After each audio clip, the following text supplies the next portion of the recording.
What's up, guys? We're back with a sort of second commentary style video with highlights. So we're gonna go over the Bulls Wizards game right now.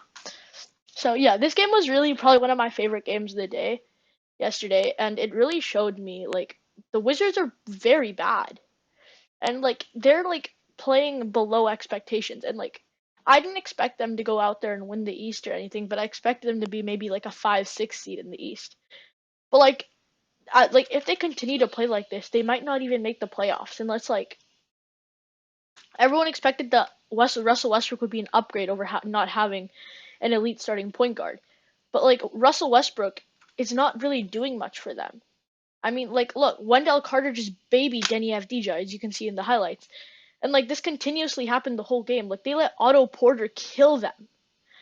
Like, I mean, like, if it was like Zach LaVine or like Kobe White or something, it was understandable. But like Otto Porter and Daniel Gafford came in this game and started eating. And this really sort of pointed out a lot of the flaws in the Wizards. Like, Thomas Bryant is all in all a great like offensive center, but if you're as bad as he is on defense, I doubt you can be in the NBA and be an elite starting center because sure he's great on offense, but like he's letting like Daniel Gafford just put the ball up over him.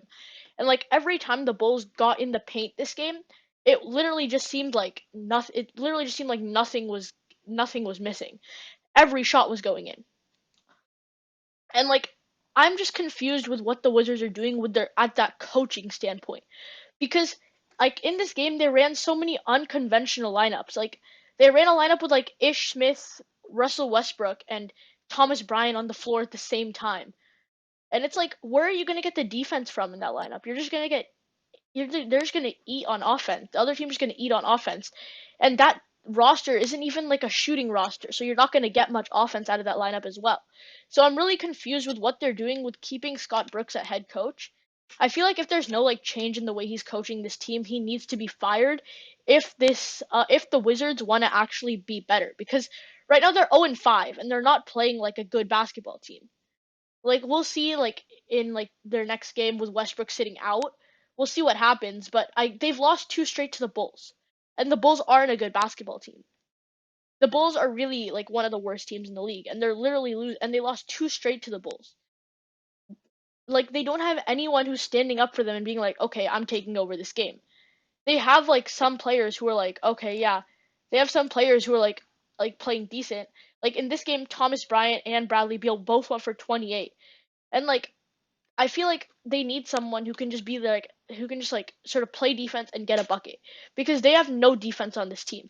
Like Davis Bertans, he's a very solid NBA player, but like he has no defense. And this game he goes for 3 points, 2 assists, and 3 rebounds. Like you need to end up expecting more out of these players. You need to end up expecting more out of like Denny Avdija and like players like that, like players like Rui Hachimura, Denny Avdija, and what is it, Davis Bertans, because this is their sort of supporting cast. You can't have Russell Westbrook, Thomas Bryant, and Bradley Beal be your only source of offense. Like Danny Avdija only went for 6 points in 25 minutes, and like Davis Bertans went for 3 points in 21 minutes. And I get that it's one game, but this has been happening throughout the last 5 games. So I feel like if the Wizards want to get better as a team, they're gonna have to solve their coaching problem, and they're gonna have to solve their offense production problem. Now let's go to the Bulls side of this game. Otto Porter looked like Michael Jordan throughout this game. And like that's how weak of a defense the Wizards are. Like the Bulls aren't a very solid basketball team, and I feel like what they're doing is just giving their young guys minutes and letting Zach LaVine take over most games, and that's what they should be doing. But like in this game, it really like stood out to me that like Otto Porter was the one who would take over, and Otto Porter is like I'm not saying he's a good NBA, he's not like a very like amazing NBA player, but Otto Porter is like Otto Porter is the most unexpected player you to like erupt in one random game. And like if he can keep up this style of play, the Bulls could be like a playoff team in a few years. I don't see them being anything like except like the worst team in the league this season. But in a few years they could be a playoff team. And yeah, that's sort of gonna wrap it up for this video. And yeah, I'll see you guys in our next game where we recap another basketball game. Peace.